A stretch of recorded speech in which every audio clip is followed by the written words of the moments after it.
Nagpunta nga kami dito sa National Museum, pero sa pagpunta namin ay sarado pala. Kaya ito, nag-aantay kami, si Nay, si Nanay, si Mia, ano mo yan. Nagtanong kami sa mga tao, ito may nakita kaming guard dyan. So, tinanong namin kung saan yung open. Sarado daw kasi Monday at naglilinis sila. Hindi namin alam na pag Monday is sasara rin pala ang National Museum para i-maintain. So, ayan, nagpicture na lang ang mga personals. So, nagpunta na lang kami sa ibang lugar. Sama natin si Haven. Diba? So, nagpunta kami sa ibang lugar. Nagpunta na lang kami sa Intramuros. So, ayan, naghahanap kami ng masasakyan. Dipit namin yung mga gamit na para malayo-layo pa daw kasi yung pupuntahan papunta doon sa Intramuros. So, kailangan namin sumakay para hindi naman masyadong hassle kasi yung mga bata at kasama rin kami senior citizens at the Philippines yarn. So, ayan. Sumakay na kami ng e-trike. Dito kami sa likod. Yan. Yung nagandahan siya. Sama sila nanay, si Nice, a birthday boy, and si Miyang Yang. And syempre si Haven. Nagpe-picture.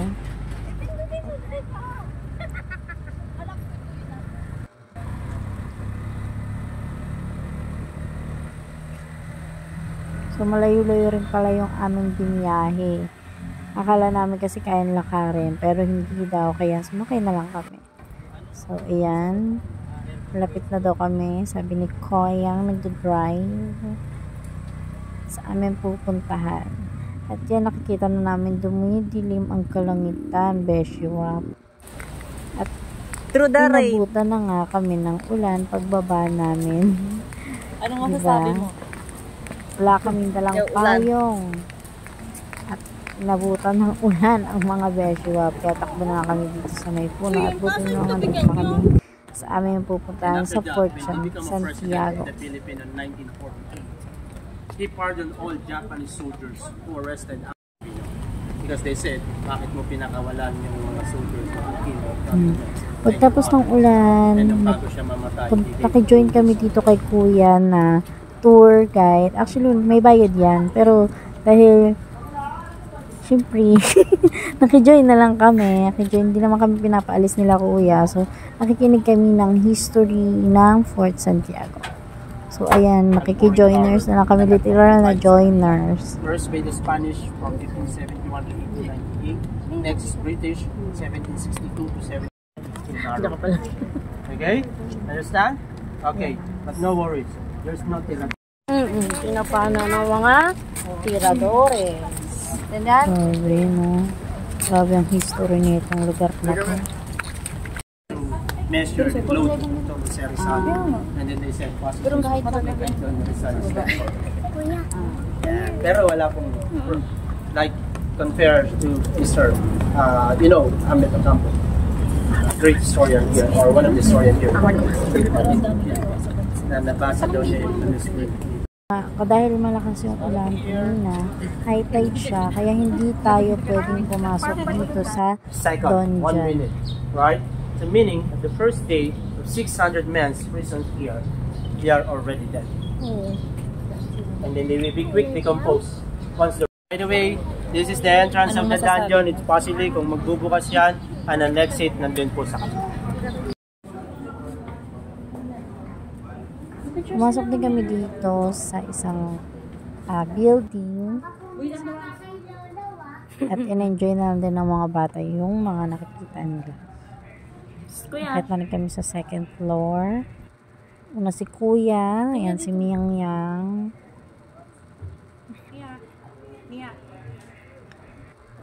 Sumunod na ka, syempre, hindi magpapatalo ang ating Beshiwap na ganda-gandahan. O, diba?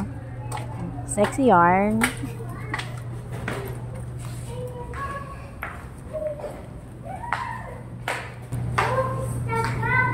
So, ito ang nasa taas. Mga pinkies, eagles, mga Legos. na Ano yan? tourist attraction sa Pilipinas, mga bahay, pero gawa sa Lego. Tanto ka. Tuwan-tuwa sila ba? Akala niya talaga, makukuha niya. Statwa yan. Yes. Isda olo. Pero isda namin. Uy, kuya o lolo. Lolo. Kalbo. Hindi no lolo. Ay, may bridge. May bridge po. May board.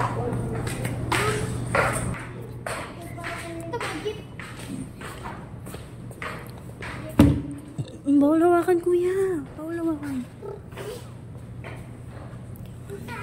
Ito, oh, eagle. Picture ka sa eagle.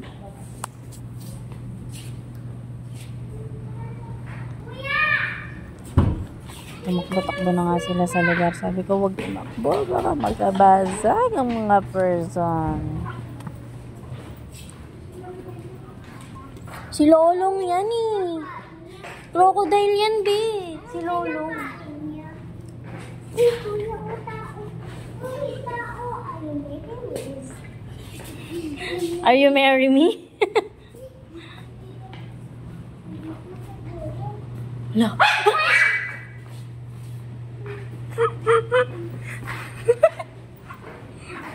Nagulat yan.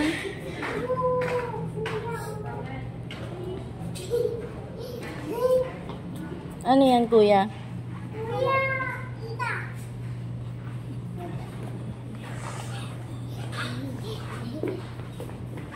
Ano yan? Sa building? Tower. Ito si Lolong. Makikita natin yan sa National Museum. Susunod pupunta ulit tayo dito. Doon na sa malaking museum na. Uy, ang daming Legos. Diyan pala nila ginagawa yung mga Legos. Na? So, ayan yung mga ginagawa nila. Oo. Kaso naubos yung mga kulay black. Bakit naman naubos? Ba't naubos? Kulay black.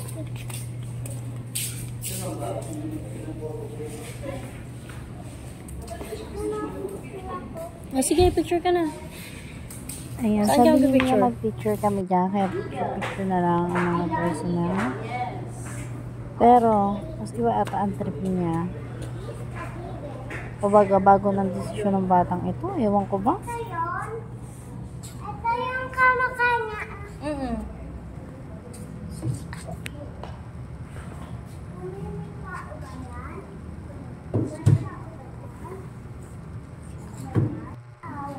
Pero nakakatuwa yung curiosity nila. Sobrang innocent talaga. Huwag maggalawin, besh. Baka mabasag mo. Diba? Siyempre, hindi magpapahuli ang besh bop natin na ganda-gandahan sa outfitan. Ate, picture mo ako, te. Sabi niyan ganun, besh. O, diba? Siyempre, dahil maganda siya. Boog!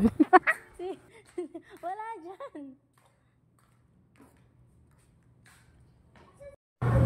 Dito makikita ba? Uy, picture na kayo. Wala lang Lego. Tapos, yung sa butas, sila na.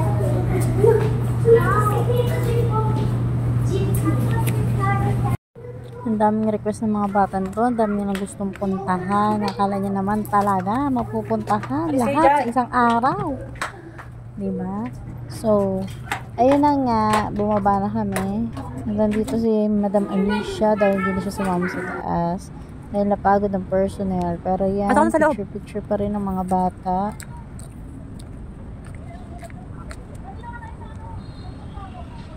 O yan, naaway. Away talaga niya. Ito sabi. Pag yan nagising. Doon o, pasok kayo doon o sa ano. Si Kuya, nahihiya pa mag-picture.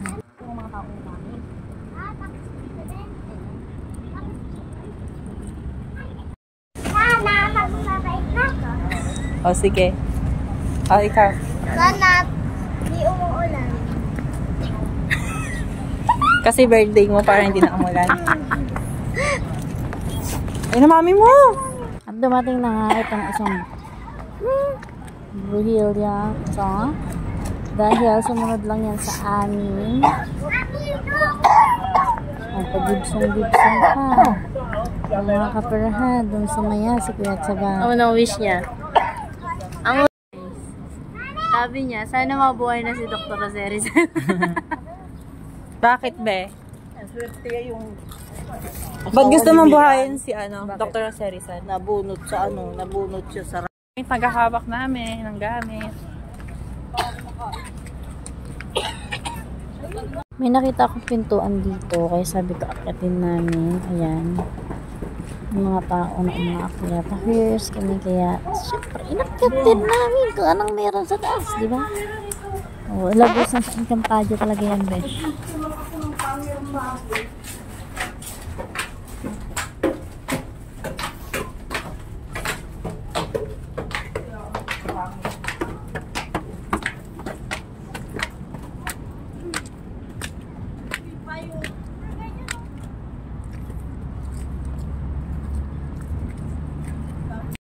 Siyempre, hindi naman nagpapahuli ang naglalaro ng ganda-gandahan na beshwap natin.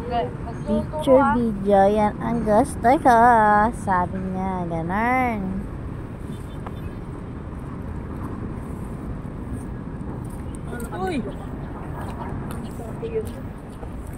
Naribot na nga namin yung Fort Santiago, kaya ito palabas na kami. Pero bago kami lumabas, nakita nila itong grass, kaya nagtatakbo ang mga bata.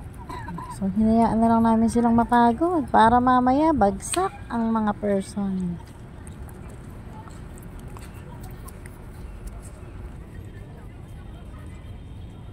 Pagod.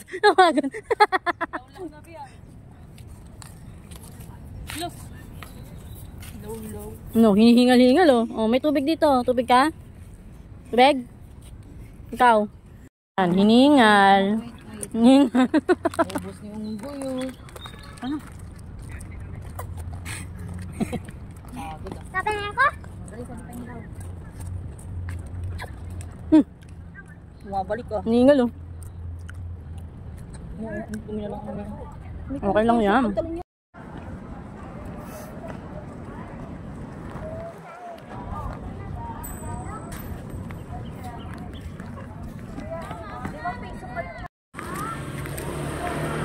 Nakalabas na nga kami dito sa Fort Santiago, pero itong mga batang to ay masyadong maraming nakikita. So ayan, nagtakbuhan na sila papunta doon dahil may nakita daw silang well. So ayun naman, kami naman sumunod ang mga personnel kahit maputik dahil kakatapos ng umulan. Kita mo naman si Madam Alicia nakapayong pa. Putik, sobrang putik. Tapos nak-heels pa yung isang beshwap natin dyan.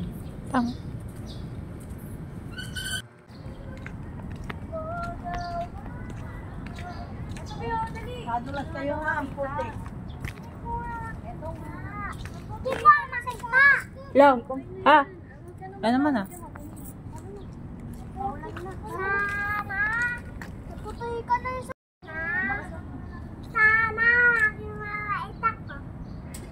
Sama ba ugali mo, be? At 2 beses mo na hiniling na maging mabait ka? Ano? Takpo ka rin.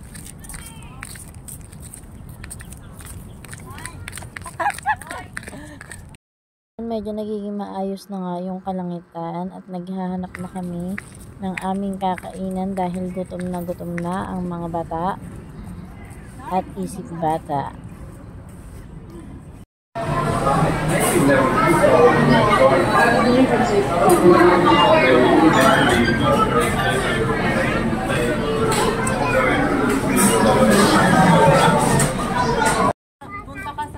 Nandito na nga kami sa Intramuros pagkatapos kumain. Siyempre, lakad-lakad dahil pupunta naman kami sa Luneta Park dahil yun ang gusto ng mga bata, pumunta sa pumping. So, ayan, nilakad namin pero pagod na yan. So, lakad-lakad. Malapit na rin kami sa Luneta kaya hindi na namin sinakay. Hindi kagaya kanina na sobrang layo pa pala ng lalakaran. Ayan, hindi naman na rin umuulan dyan. Siyempre, andito pa rin ang Beshwap natin na hindi napapatalo sa larong ganda-gandahan.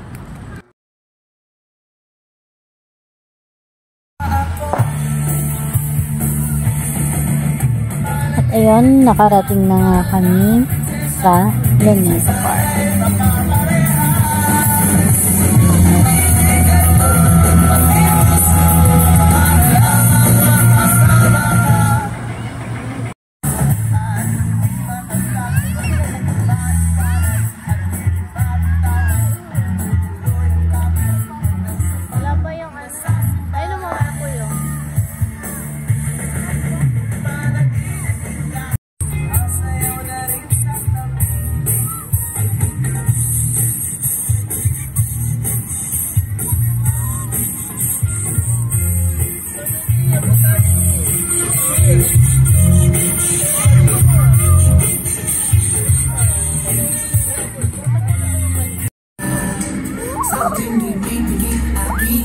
Sumasayaw yung fountain kasi kuya.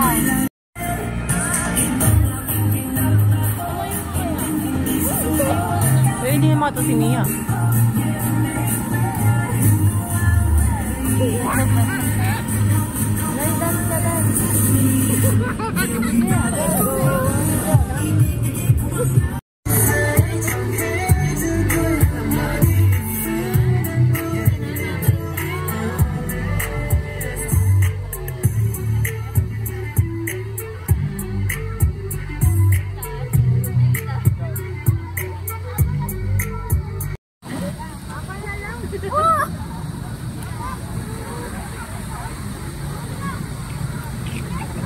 Tuwan-tuwa nga sila dyan dahil first time ni Mia pumunta sa Luneta Park at nakita yung mga dancing fountain with lights niyan.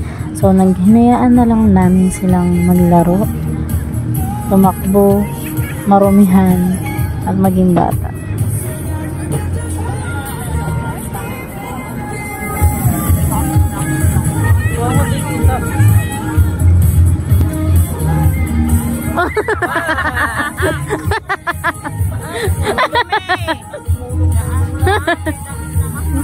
Dapat mga di mo natin may lalito ng damit.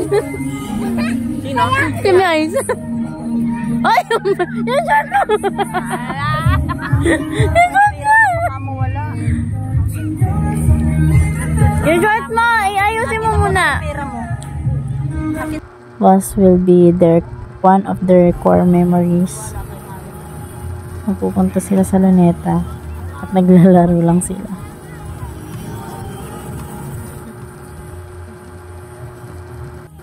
Kaya sabi ko, okay lang. Kaya namang laban yung mga damit.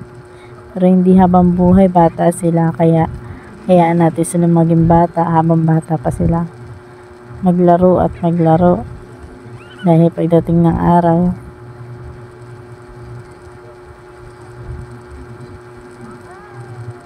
natututunan nila na napakahirap palang maging matanda.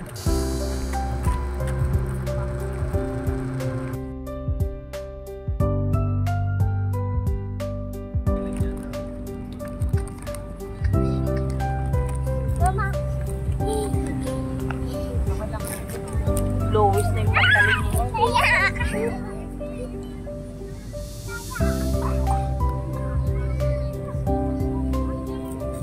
Parang ano lang ah.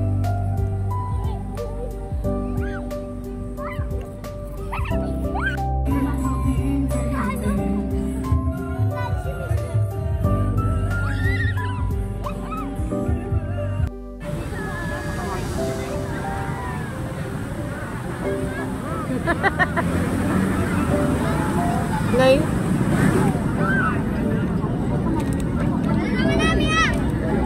Kuya!